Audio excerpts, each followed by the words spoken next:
Hello again, welcome back. As you've probably guessed from this title of this video, I'm working on the welder again, hopefully putting it back together and it's all going to work. I've been very lucky this last couple of weeks, apart from the beast from the east finding its way into my garage, which was annoying. I'll insert a photo, so hopefully you've seen it now. Right then, after posting my last video, I got a comment from Tim the Spanner Man, who had a welder the same as mine, and he wanted to offer some. He initially offered me the welder, but we established he lives far away from me, and it wasn't really viable. So then, in the end, what he did was posted me these. What an absolute legend! Just the bits I need. This part's working okay now, so I need to put that back together, and he sent me these. What an absolute legend. So I'm going to start building the welder back up with all these bits and pieces that now work, and then yeah, we'll see how that goes. So Tim the Spanner Man, if you haven't seen his YouTube channel, I'm sure you probably have, go and watch him, subscribe to his channel and tell him what a smashing bloke he is. Very good of him. So I'll be back welding again soon. I have missed it.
That's all I'm going to do for today. Again, massive thanks to Tim the Spanner Man for this. What an absolute legend.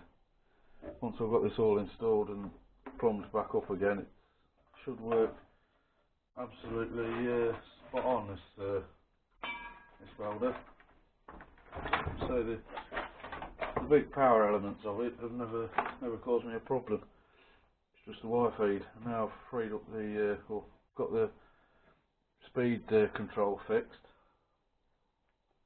Just remember there's a plug I haven't plugged in down here. Now I've got the speed control fixed, and this bit, the feed assembly fixed. I've got no excuses. Yes, you will have seen cheap Aldi tools, but they work.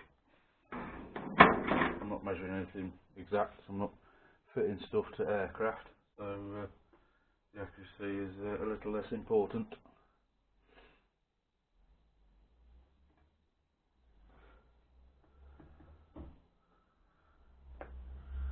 Got to try and remember how I did a couple of these bits when that wire feed through there. Just got to. How I managed to. Anyway, that'll do. By the magic of the internet, I shall see you in just a flash, and we'll have all the bits. I'll go ta-da. But that'll be in a minute. It won't be in a minute. In reality, it'll be probably Friday if the bits come. Hopefully Amazon Prime's on their game, caught up with all the stuff they missed last week. Fingers crossed. And yeah, we'll get this thing built back up and have a little go with it. See how it performs. So I'll see you in a minute. So a couple of days has passed since the last section of a video when I was putting this welder back together.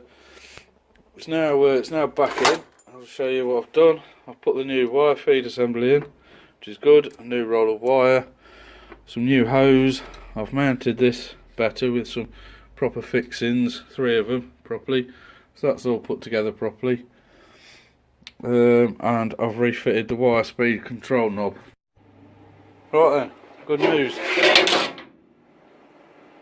Welder's all back together and it works.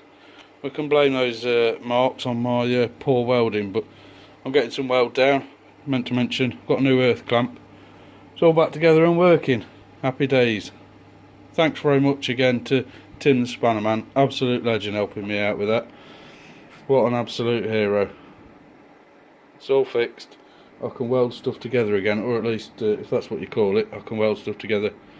Thanks for watching, guys. Bye bye.